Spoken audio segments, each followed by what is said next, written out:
Franck Ferrand nous parle de son nouveau livre. Vous aimez Au cœur de l'histoire sur Europe 1, alors ce message est pour vous. Parmi les grands récits de l'émission, j'ai choisi mes préférés et j'en ai fait un livre. Des pharaons aux cosmonautes, voici 30 aventures inoubliables des personnages hors du commun. Avec en cadeau, un CD de 4 histoires inédites. Au cœur de l'histoire, aux éditions Flammarion. Au cœur de l'histoire. Une grande exposition se tient en ce moment au musée de Cluny. En mars, elle émigrera d'ailleurs au château de Pau. Le sujet en est un personnage majeur de la guerre de 100 ans, un prince béarnais flamboyant, Gaston Phébus. Et Franck Ferrand nous le présente aujourd'hui sur Europe 1. Bonjour Franck. Bonjour Julia, bonjour à tous. Phébus, c'était le nom antique du soleil, vous savez, et c'est le surnom que Gaston III de Foix s'était donné en toute modestie. Ce Pyrénéen brillant, indomptable, est donc un peu le prince soleil de la fin du Moyen-Âge, un personnage fascinant, vous allez voir, et dont la vie paraît avoir été écrite pour le cinéma. Un personnage assez ambigu tout de même. Hein. Oui, on peut dire qu'il était à la fois brillant et obscur. Il vivait la nuit de préférence. Prince magnifique et guerrier cruel, il est allé jusqu'à tuer son jeune fils de ses propres mains. Je vais vous raconter tout ça. Le souvenir qu'il a surtout laissé à travers son célèbre livre de la chasse, c'est celui d'un veneur inlassable et passionné, toujours prompt à courir la bête rouge et la bête noire. Je vous propose de nous rendre sans plus attendre à la cour d'Orthez. De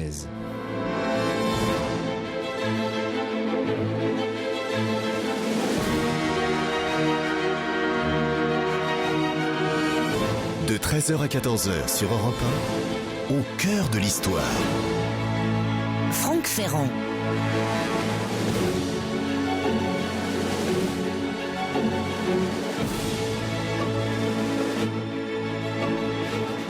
C'est un des récits les plus passionnants de la fin du Moyen-Âge. Son auteur est le grand chroniqueur Jean Froissart, auquel nous devons par ailleurs toute l'histoire du siège de Calais par le roi d'Angleterre, Édouard III, et la célèbre anecdote des bourgeois de Calais, dont on sait qu'en fait il faut la prendre avec des pincettes, mais tout ça c'est Jean Froissart.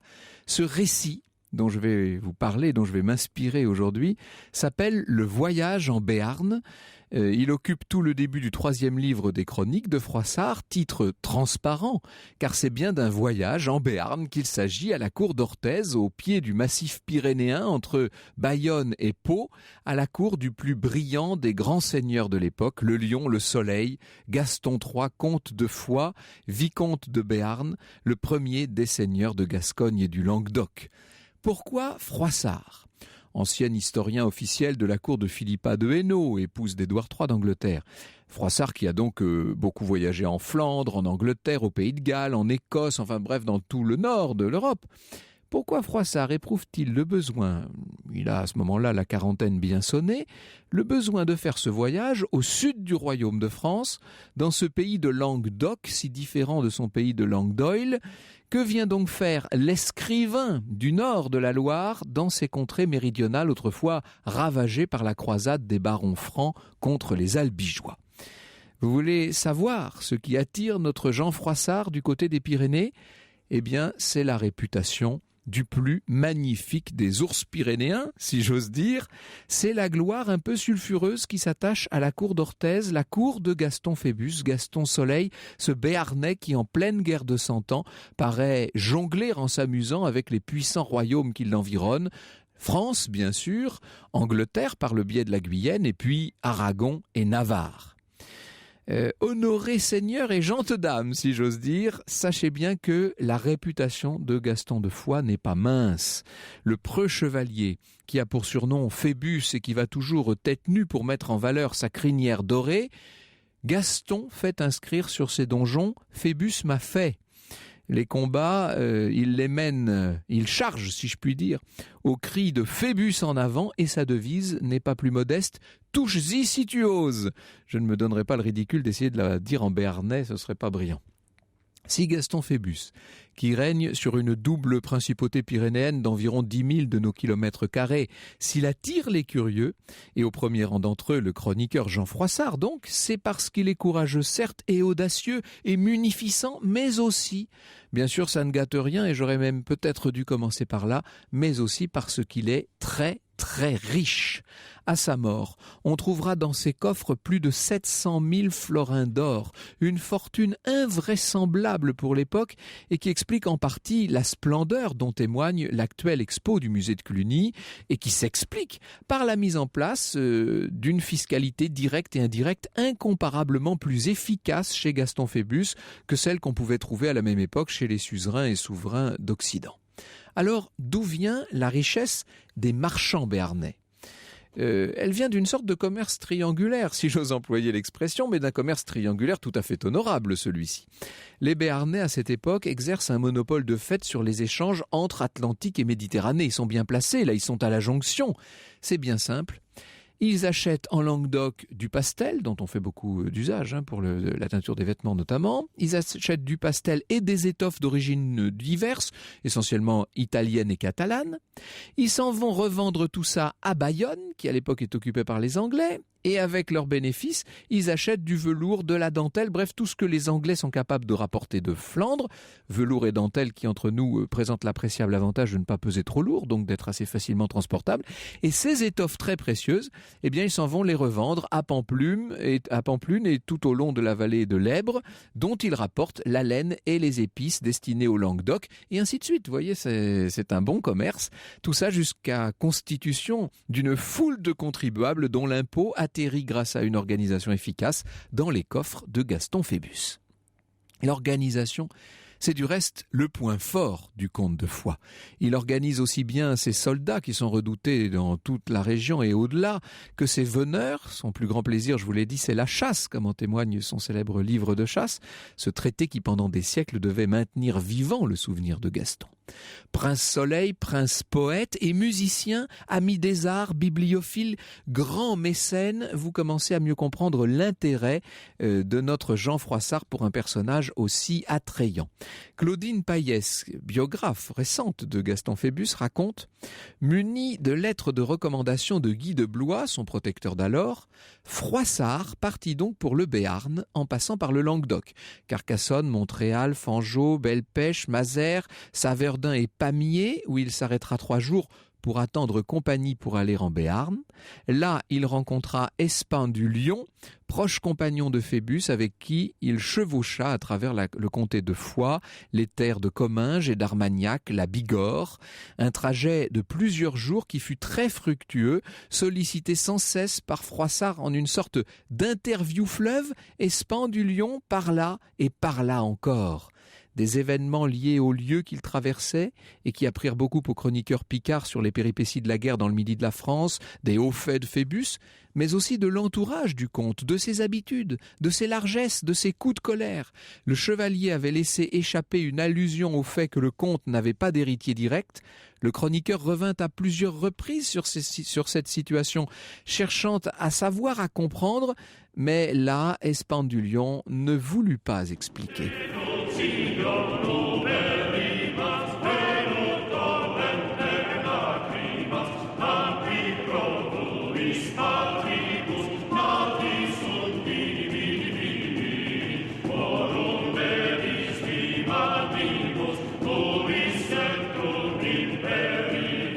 Un extrait sur Europe 1 de Déduction de Carmina Burana, Franck. Alors ce que Froissart ne va pas tarder à comprendre, c'est qu'un terrible secret empoisonne l'atmosphère à la cour d'Orthez. Un secret, pour ne pas dire un tabou. Il y a là forcément de quoi intriguer notre chroniqueur Picard qui discrètement va mener son enquête. Ce qu'il faut dire tout de suite, c'est qu'en arrivant à Orthez, Froissart, comme les autres, s'est d'abord laissé un peu éblouir par le personnage hors du commun autour duquel les Béarnais tournent comme autour d'un astre. Et je vous dis qu'en montant, écrit-il, j'ai vu beaucoup de chevaliers, rois, princes et autres, mais je n'en vis jamais qui eût de si beaux membres, une si belle allure, une si belle taille, le visage beau, sanguin et riant et les yeux pairs, amoureux là où il lui plaisait de jeter son regard. Le comte de Foix était beau prince, de belle forme, de belle taille, à la tête nue avec les cheveux épars, car jamais il ne portait de chaperon. Il était abordable et aimable envers toutes sortes de gens, leur parlait doucement, amoureusement. Certes, les habitudes de ce grand seigneur ne sont pas banales. Voilà ce que nous révèle Froissart à propos de son emploi du temps au quotidien. Les ambassadeurs qui arrivaient pour le rencontrer en début d'après-midi n'avaient d'autre solution que d'attendre vêpres, voir le coucher du soleil. Le comte dormait l'après-midi, travaillait ensuite, attendant minuit pour souper au milieu des torches, produisant une telle clarté que Froissart parle à leur propos de paradis terrestre. Quand je vous dis que le comte dormait l'après-midi, entendez qu'il enchaînait les siestes crapuleuses, car en vérité, il est fort porté sur les dames. Dans ces conditions, comment ce prince si riche, si vigoureux, si amoureux peut-il manquer d'une descendance ? Décidément, Froissart est bien intrigué par cette tache incernable sur le soleil pyrénéen, jusqu'au jour où, dans l'obscurité d'une chapelle un peu à l'écart, en jetant des regards apeurés de droite et de gauche, un vieux courtisan va finir par lui révéler, d'une voix très basse, très éteinte, le fameux secret. La vérité, mon bon Froissart, c'est que le comte avait un fils, un vaillant garçon de 18 ans, mais que dans un accès de rage effroyable, il l'a tué, oui, tué de ses propres mains. Au cœur de l'histoire revient dans un instant. Franck Ferrand sur Europe 1, au cœur de l'histoire. Avec un récit qui s'intéresse sur Europe 1 au Prince Soleil, le surnom du prince Gaston de Foix, qui lui-même s'était accolé le surnom de Phébus, personnification du soleil. Et oui, un soleil qui quand même avait sa part d'ombre, c'est le moins qu'on puisse dire. Que s'est-il donc passé à Orthez en 1382, donc 6 ou 7 ans avant le séjour de Jean Froissart à la cour de Béarn? Personne parmi les témoins et chroniqueurs de l'époque ne remet en cause le crime affreux de Gaston Phébus, meurtrier même involontaire de son propre fils. Simplement, différentes versions existent pour expliquer l'événement. Alors je m'en remets de nouveau à Claudine Payès. La biographe de Gaston Phébus nous apprend, alors on a plusieurs sources, on a Juvénal des Oursins bien entendu, le religieux de Saint-Denis et puis notre Jean Froissart bien entendu. Juvénal des Ursins et le religieux de Saint-Denis racontent que le jeune Gaston, il a donc 17 ans alors, s'est rendu en Navarre pour voir sa mère exilée chez son frère, le roi de Navarre. Et là, déjà, les deux premières versions divergent. Le religieux de Saint-Denis affirme que l'oncle aurait donné au neveu une poudre susceptible de le rendre bientôt maître de tous les biens de son père. Voilà la citation même. Juvénal des Ursins, lui, est beaucoup plus accusateur. Selon lui, le roi de Navarre aurait carrément conseillé ouvertement à son neveu d'empoisonner son père. Le poison aurait été découvert par des hommes de Gaston, qu'il aurait confié à des apothicaires. On aurait découvert donc qu'il s'agissait de poison. Et Gaston de Foix aurait condamné son fils à mort et l'aurait fait exécuter, ce qui, entre nous, est très peu plausible, parce que dans ce cas, les archives auraient conservé quelques traces de l'événement, ce qui n'est pas le cas. Alors voyons ce que raconte de son côté notre cher Jean Froissart, informé, je vous ai dit, dans ce coin de chapelle par ce vieux courtisan. Selon Froissart, le jeune Gaston, donc quand je dis le jeune Gaston, c'est le fils de Gaston Phébus, qui a environ 17 ans, était allé en Navarre pour voir sa mère. Bon, jusque-là, tout le monde est à peu près d'accord. Avant son départ, le roi de Navarre lui aurait donné une bourse pleine d'une poudre de poison et il aurait dit à son neveu que son père n'avait qu'à manger de cette poudre et que d'un seul coup, il se rabibocherait avec sa femme. Je cite Froissart, « Ils s'aimeront à toujours, mais si entièrement que jamais ne se voudront départir l'un de l'autre. » Bon, alors donc ce serait une sorte de filtre d'amour. Rentré à Orthez, Gaston aurait montré la belle bourse avec la poudre magique à son frère bâtard Yvain, avec lequel il avait à peu près le même âge, ils étaient à peu près de force égale, donc ils passaient leur temps à s'amuser ensemble. Et un jour qu'ils jouaient à la paume, il se trouve que Gaston aurait pris Yvain, lui aurait collé une rouste, si je puis dire, lui aurait donné une jouée, nous dit exactement Froissart. Et Yvain, tout en pleurant, nous dit Froissart, serait allé trouver son père, lui aurait parlé de la bourse. À ce moment-là, il ne savait pas ce qu'elle contenait, mais Gaston lui avait dit à plusieurs fois que grâce à cette bourse, sa mère serait bientôt plus en grâce qu'elle ne l'avait jamais été. Froissart nous dit, le comte de Foix rentra alors en grande imagination et se couvrit jusqu'à l'heure du dîner. Au dîner en question, il fait approcher le garçon, il ouvre son vêtement, il coupe la bourse et il demande à Gaston le jeune, si je puis dire, de quoi il s'agit. Et là, on voit le jeune homme qui devient pâle, qui se met à trembler. Le père veut en avoir le cœur net. Il met de la poudre sur un tailloir. Un tailloir, c'est une tranche de pain qui servait d'assiette. Vous savez, à cette époque-là, il tend le morceau de pain à une de ses levrettes, à un lévrier qui se trouve là, et l'animal tombe de toute sa hauteur. Il s'agit donc bien de poison. Et là, le père se retourne contre le petit Gaston. Oh Gaston, Trétour, hein, ça y est, nous voilà avec du Bernet. Trétour. Donc traître, si vous voulez, pour toi et pour accroître l'héritage qui te devait retourner, j'ai eu guerre et haine au roi de France, au roi d'Angleterre, au roi d'Espagne, au roi de Navarre, au roi d'Aragon, et contre eux me suis-je bien tenu et porté, et tu me veux maintenant mourdrir. Bon, on comprend là. Il te vient de mauvaise nature, sache que tu en mourras à ce coup. Et là, on dit que les chevaliers, les écuyers se sont interposés, ont supplié à genoux Gaston d'épargner son fils. Il l'aurait simplement fait emprisonner. Il l'envoie dans la tour d'Orthez, où le jeune Gaston va rester 10 jours dans une salle, au secret, bien entendu. Et un jour, le serviteur qui lui apporte à manger s'aperçoit que tout ce qu'on lui a apporté jusqu'ici n'a pas été consommé. En fait, le jeune Gaston est en train de faire une sorte de grève de la faim. On prévient le père qui prend une colère terrible, qui débarque dans le cachot de son fils dans cette tour d'Orthez. Or, nous dit Jean Froissart, Gaston Phébus, il tenait à la main le couteau avec lequel il se nettoyait les ongles. Et il aurait molesté son fils, il lui aurait finalement donné un coup à la gorge et la lame qui dépassait, voyez à quel point on prend grand soin de vouloir exonérer Gaston Phébus de son crime, la lame aurait touché une artère. Or, elle aurait touché le jeune homme à la gorge. Or, il était déjà très faible, il avait été extrêmement impressionné par la visite de son père. Toujours est-il que quelques minutes après, on vient annoncer au père que le fils est mort. Il ne le voulut point croire, nous dit Jean Froissart, et envoya un chevalier vérifier. A donc fut le comte de Foix courroucé outre mesure, et regretta son fils trop grandement, et dit « Ah, Gaston, comme pauvre aventure s'y a !» En attendant, le comte de Foix aura beau se faire raser, aura beau se vêtir de noir et multiplier les séances d'humiliation publique et de prière, il aura beau rédiger ce merveilleux livre d'oraison dont nous allons parler dans un instant, ça ne lui ramènera pas son fils. Alors, nous dit Claudine Payès, que faut-il retenir de cette chronique de Froissart? Parce que vous savez que Froissart est connu par tous les historiens pour enjoliver considérablement l'histoire, et il ne faut surtout pas prendre ses relations au pied de la lettre. Elle nous dit quand même que la version qu'il nous présente a une singulière tendance à vouloir épargner aussi bien le père que le fils, qui dans cette affaire sont quasiment innocents l'un et l'autre. On nous présente un jeune homme d'une naïveté quand même confondante. Quant au jeu qu'il aurait, le jeu de paume, etc., avec son frère Yvain, ce sont quand même deux garçons qui ont respectivement 18 et 19 ans. On les voit mal se disputer se chamailler comme des gamins de 4 ans, et l'un allant pleurer littéralement dans le giron de son père. Que Gaston ait apporté le poison de Navarre est à exclure, nous dit par ailleurs Claudine Payès. Les archives navarraises n'offrent pas de témoignages de visite du jeune homme après 1375, ni de contact après 1378, et il n'aurait pas attendu plusieurs années pour administrer ce poison. Le récit d'une visite à Pampelune, à l'origine directe du drame, n'est pas crédible, ce qui laisse à réfléchir d'ailleurs sur le rôle réel du roi de Navarre. Si le poison est venu de Navarre, on l'a apporté plus tard, mais peut-être venait-il tout simplement du Béarn.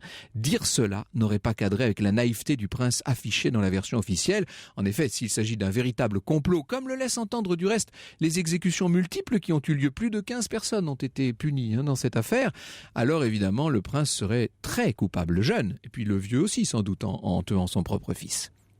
Quant à l'issue finale, ajoute Claudine Payès, écartant les explications embarrassées de Froissart, il faut sans doute y voir le résultat d'un de ces coups de colère dont Phébus semble avoir été familier, mais on ne saura jamais ce qui s'est dit à l'ultime instant dans le cachot d'Orthez, entre le père tout-puissant et le fils mal-aimé. Ce qui est certain, c'est qu'à sa mort en 1391, Gaston Phébus était sans héritier légitime.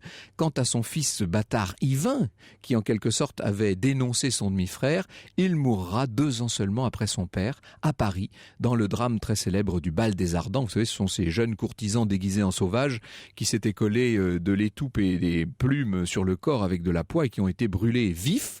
Le seul qui ait survécu, c'est le roi Charles VI en personne. Il aurait du reste mieux valu peut-être qu'il mourût lui aussi, car il était fou et il régnera fou encore pendant 30 ans. L'histoire sur Europe 1, c'est avec Franck Ferrand. Nous vous retrouvons, Franck, avec votre invitée sur Europe 1, Sophie Lagabrielle, conservateur en chef au musée de Cluny, c'est le musée national du Moyen-Âge à Paris, et commissaire de l'exposition Gaston Phébus, 1331-1391, Prince Soleil, qui se tient jusqu'au 5 mars prochain. Et ensuite, l'exposition s'en ira au château de Pau. Le musée de Cluny, nous en parlons très régulièrement à ce micro pour inciter non seulement les Parisiens, mais tous ceux qui seraient de passage dans la capitale à s'y rendre. C'est un très bel endroit, merveilleux, et c'est une évocation incomparable du Moyen-Âge. On a tendance parfois à négliger ces grands musées parisiens. On a l'impression qu'il n'y a que le Louvre dans la vie, mais il y a tellement d'autres choses à visiter aussi. Merci beaucoup, Sophie Lagabrielle, d'être avec nous. Alors, je parlais de ce voyage en Béarn qu'a effectué Jean Froissart, le grand chroniqueur du Nord, si je puis dire, dans ce pays du Sud. Il a sans doute été victime de ce qu'on a bien voulu lui dire et aussi de son habitude d'enjoliver les choses. Effectivement, Froissart a peut-être été victime mais plus, à mon avis, de sa fascination du personnage. Et il a contribué à créer la légende de ce personnage. Oui, bien sûr. Et donc, c'est lui qui, en fait, cherche à différer, fait créer le suspense. Vous avez parlé du drame d'Orthez. Il fait en sorte de faire monter le suspense et l'attente du lecteur. Alors justement, très bientôt, Éric Ruff, qui est sociétaire de la Comédie Française, va donner des lectures de ces textes. 2 lettrés à la cour d'Orthez, ça s'appelle Le Prince chasseur et le poète. Le poète étant évidemment notre Froissart. Absolument, le 30 janvier prochain et le 13 février. Ça sera l'occasion effectivement d'écouter ce magnifique chroniqueur qui a une prose merveilleuse, qui commence à passer d'ailleurs du vers à la prose et s'inspirant des faits du temps, va parler de la guerre de 100 ans, de ces épisodes, de Gaston Phébus. Tout ça, c'est au musée de Cluny, bien entendu. Absolument, au musée de Cluny. Alors, ça c'est assez étonnant parce que quand Jean Froissart arrive à Orthez, venant de Pamiers, comme nous l'avons vu, Gaston Phébus a déjà un certain âge. Ça n'est plus le jeune et brillant Gaston Phébus qui se comparait lui-même à Alexandre le Grand et qui faisait s'extasier toutes les dames des cours d'Europe. Il a acquis, si l'on peut dire, non pas ses lettres de noblesse, ça il les avait, mais il a acquis sa réputation, Gaston Phébus, dans un épisode qui se situe à Meaux, où il a volé au secours de gentes dames. Racontez-nous ça. Effectivement, Gaston Phébus avait répondu à l'appel du grand maître de l'ordre des chevaliers teutoniques pour aller combattre les fidèles et combattre avec les fidèles. Au-delà du Rhin, là-bas. Oui. Vers la Prusse, vers la Lituanie, ces païens de Lituaniens. Donc il revient tout auréolé de gloire et il arrive à Châlons en Champagne et entend que la dauphine et la sœur du dauphin sont enfermés dans le château de Meaux et menacés par les Jacques. Donc ce sont ces paysans qui sont révoltés, c'est la grande jacquerie. Oui, voilà. Et Gaston Phébus et ses chevaliers vont arriver à temps pour délivrer ces personnes et ces gentes dames. Et il va s'en servir effectivement pour se glorifier. C'est son grand fait de gloire, le premier en tout cas. Est-ce qu'on peut dire qu'il est un combattant hors du commun ? C'est un grand guerrier, ce Gaston Phébus ? Je ne sais pas si on peut dire ça. Je pense que Gaston Phébus a toujours évité de combattre. Mais néanmoins, il a une grande victoire dont il parlera longtemps. C'est celle de Launac en 1362. Il va combattre son grand rival auprès des Pyrénées. Parce c'est un grand prince, mais dans cette domination des Pyrénées, il a un rival qui est le comte d'Armagnac. Il va placer ses petites armées, mais bien organisées, bien fidèles, face au comte d'Armagnac et à tous ses alliés, et il va les défaire. Et il va d'ailleurs emprisonner le comte d'Armagnac, le sire d'Albret, le comte de Comminges, et il ne les libérera que moyennant caution. Et on dit, vous avez dit que c'était le prince le plus riche du royaume, mais effectivement, c'est probablement cette victoire-là, ces rançons-là, qui sont à la base de sa fortune. Oui, fortune qu'il va garder au fond de sa tour d'Orthez. Et puis c'est vrai qu'il était entouré d'un conseil extrêmement intéressant, parce qu'il était entouré de ce qui, un petit peu, à peu près à la même époque en France, étaient les marmousets, les conseillers du sage Charles V, c'est-à-dire des gens qui sont quasiment des technocrates avant l'heure, qui ne sont pas tous nobles. On a l'impression que Gaston Phébus préférait les compétences à la noblesse, quelque part. Il recrutait son personnel sur les qualités intrinsèques de chacun. Il semble bien, oui, que Gaston Phébus se soit appuyé sur les non-nobles pour dominer ses nobles et ses vassaux directs, effectivement. Ce qui pourrait peut-être expliquer les divers complots auxquels il a échappé, et notamment celui de 1382 qui va finir très mal, comme nous l'avons raconté, puisqu'il va finir par la mort du propre fils de Gaston Phébus, son seul héritier légitime du reste. Oui, triste drame, effectivement. C'est probablement lié à un complot, c'est ce que nous dit Froissart. On sait également que, par exemple, l'évêque de l'Escar va quitter précipitamment le Béarn, qu'il va y avoir des exécutions, donc ça n'est pas un acte isolé. Le pape intervient dans cette histoire, du reste. Le pape intervient surtout au moment où il a emprisonné son fils pour essayer de le faire libérer et d'obtenir sa cause. Il va arriver trop tard, le légat du pape va arriver trop tard. Mais si le pape, qui est en Avignon à l'époque, intervient dans l'histoire de Gaston Phébus, ça montre l'importance du personnage. Il est dans les enjeux de pouvoir très mouvants de cette guerre de 100 ans, un des personnages sur lesquels il faut compter, et le pape ne l'oublie pas. Gaston Phébus a effectivement joué un rôle sur ces marges pyrénéennes. Il se trouve, vous l'avez dit, au carrefour de 4 royaumes, et il est à la fois vassal du roi de France et vassal du roi d'Angleterre par la Gascogne pour le compte du Béarn. Il est vassal du roi d'Aragon, il est beau-frère du roi de Navarre, et effectivement, il est très armé, il est très respecté, il va faire entendre sa voix, ou en tout cas son pion va être important. Son père avait déjà en quelque sorte tracé la voie, mais ce qui est frappant, c'est que ce Gaston III, ce Gaston Phébus, va laisser à sa mort, et malgré des circonstances politiques et militaires extrêmement confuses, il va laisser à sa mort un État, si j'ose dire, en tout cas un territoire nettement plus étendu et beaucoup plus fort qu'il ne l'avait trouvé à son avènement, en fait. Il aura été un bon comte de Foix, un bon béarnais. Gaston Phébus a été assez moderne avant l'heure, c'est-à-dire qu'il a compris l'importance de l'argent et il a réussi à acheter des alliances, des neutralités. Et l'un des grands actes qu'il va signer avant sa mort, ça va être le traité de Toulouse, qui va lui permettre d'englober le Comminges, ce que le roi de France va lui donner en contrepartie. Il va faire du roi de France son légataire universel, c'est-à-dire lui léguer son État puisqu'il n'a plus d'héritier légitime. On est en pleine constitution de l'État moderne, et ça tombe à point nommé, évidemment, à un moment où la France, par ailleurs, joue de malchance sur tous les terrains. Nous allons venir maintenant aux mécènes, à l'artiste, au poète, aux grands musiciens très avertis, aux chasseurs, très grands chasseurs et veneurs devant l'Éternel. Nous allons parler de cette exposition et de toutes les merveilles qui s'y trouvent dans un instant en votre compagnie, Sophie Lagabrielle. Je rappelle que vous êtes conservateur en chef au musée de Cluny.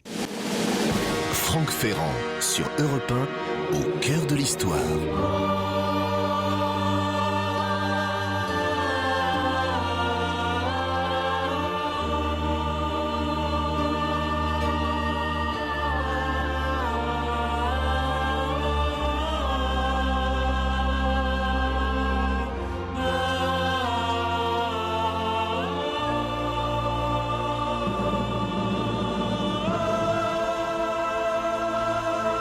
Un extrait sur Europe 1 du générique de la série télévisée de 1978, Gaston Phébus de Jean-Pierre Bourter. Oui, ça a bercé mon enfance, cette histoire. Qu'est-ce qu'il faut en penser de cette série télé de Gaston Phébus, telle qu'on l'a présentée à la fin des années 70 à la télévision française, Sophie Lagabrielle?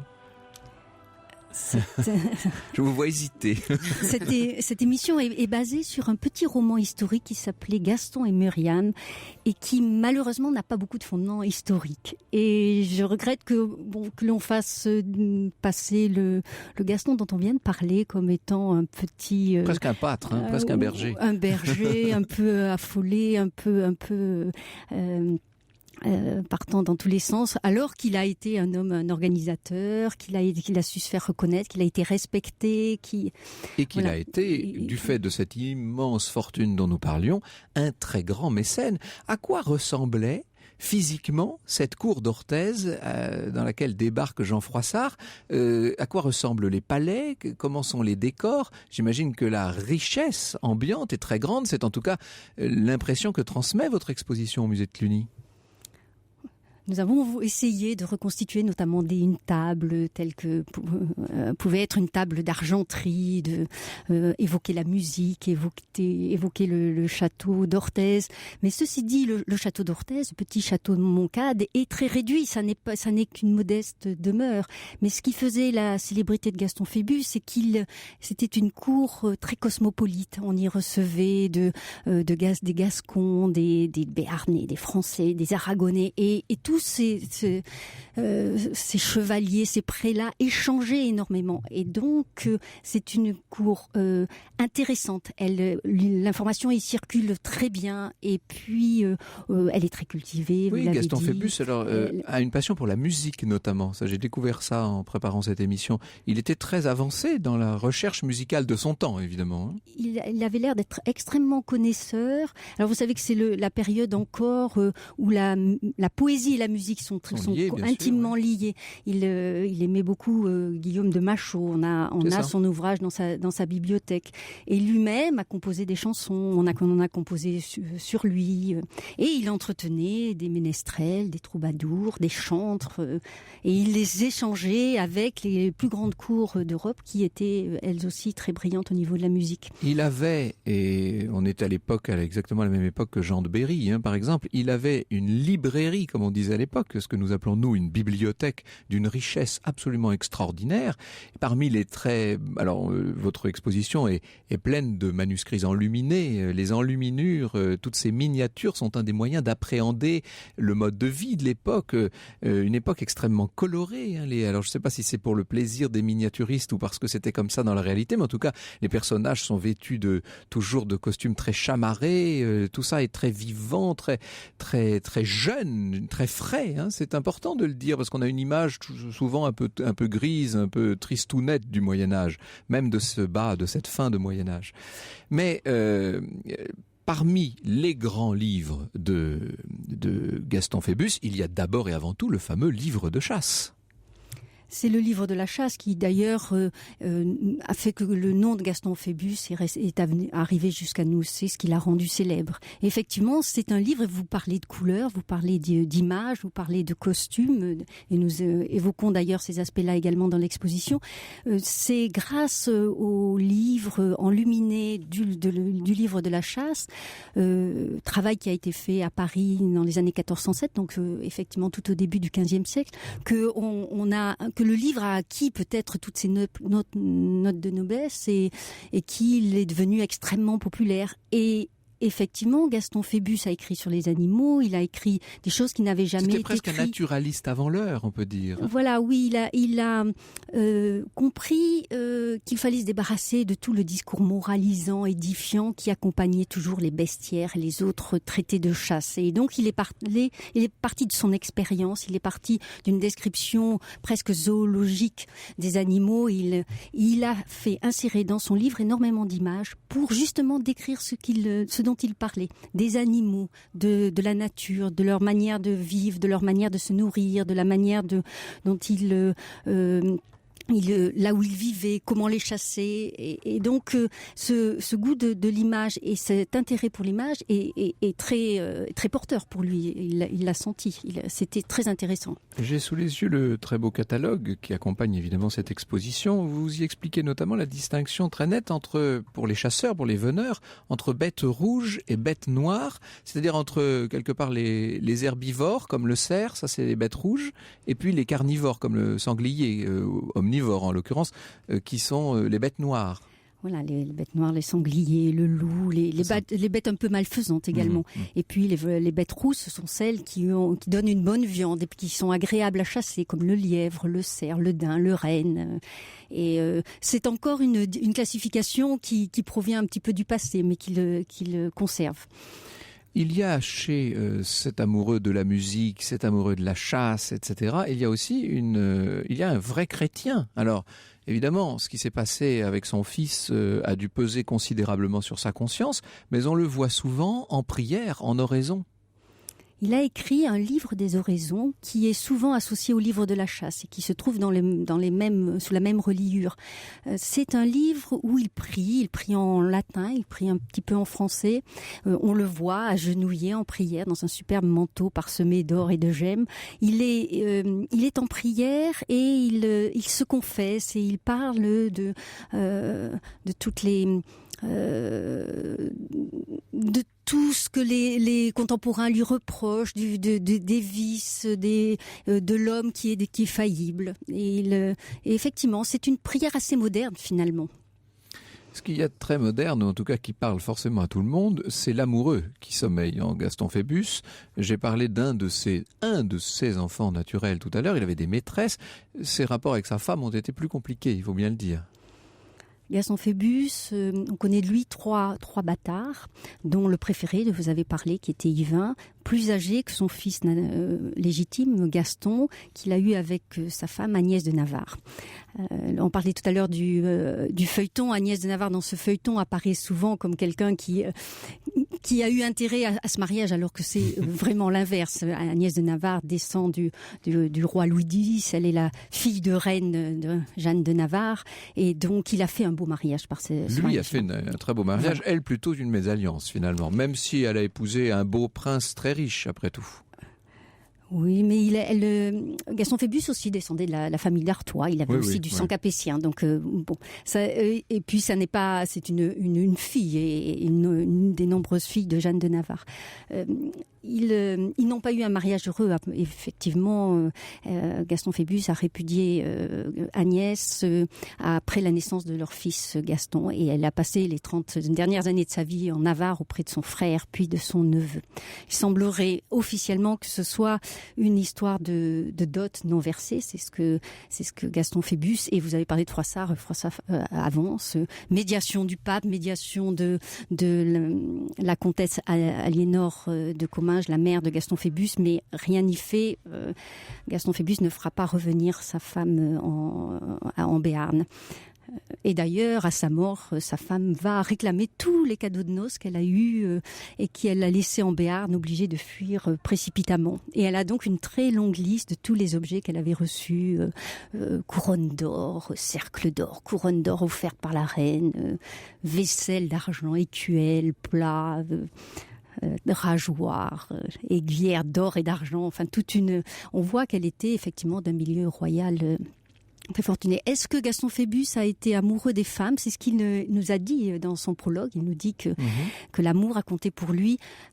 Lorsque Froissart arrive, à la fin de la vie des deux protagonistes, ils ont tous les deux 55 ans, eh bien, il n'y a pas de femme. Il trouve une cour sans femme. Donc ça n'est pas si vrai en fait, le côté voilà. Il faut atténuer donc cet aspect-là. Voilà. En tout cas, il trouve, ça c'est Pierre Tucochala qui le dit, il trouve une cour pleine de tournois, de banquets et de cérémonies. Tout est prétexte à une débauche de luxe, les modes vestimentaires sombrant parfois dans l'extravagance.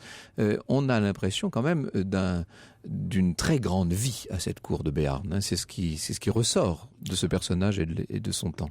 Oui, mais nous sommes au fin XIVe siècle et il ne sera pas le seul à avoir ce type de comportement. C'est la vie de cour, c'est celle de Charles V, de ses frères et de ses contemporains. On est prince lorsqu'on l'affiche. Tout à l'heure, voilà. Qui a été évidemment, qui est allé encore bien plus loin, lui, dans ce registre.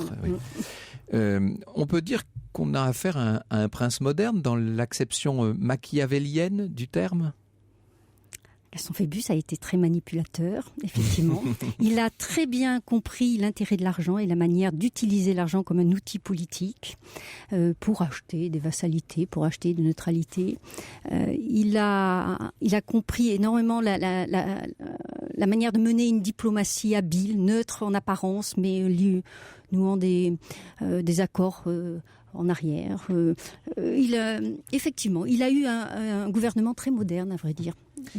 Vous me parliez juste avant que l'émission ne commence d'un événement qui aura lieu le 21 janvier prochain ? Le 25 janvier. Le 25, pardon, le 25 janvier. Mercredi prochain, au Musée de la Chasse et de la Nature, nous organisons une journée sur les princes chasseurs, les princes donc du Moyen-Âge qui ont eu toute cette vie de cour qui associe la chasse et tout le train de vie qui est associé à ces chasses. Ça, c'est donc à l'hôtel Guénégaud, au musée de la chasse et de la nature. Absolument. Très bel endroit également. Merci beaucoup, Sophie Lagabrielle. Je rappelle que vous êtes conservateur en chef au musée de Cluny et que vous présentez en ce moment même et jusqu'au 5 mars à Paris. Ensuite, l'exposition s'en ira à Pau.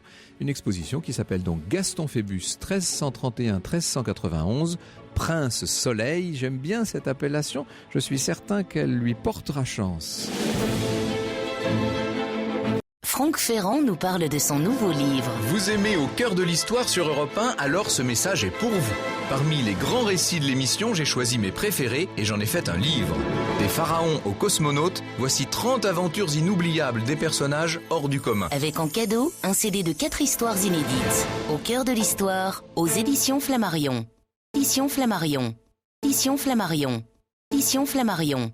Édition Flammarion. Édition Flammarion. Édition Flammarion. Édition Flammarion. Édition Flammarion.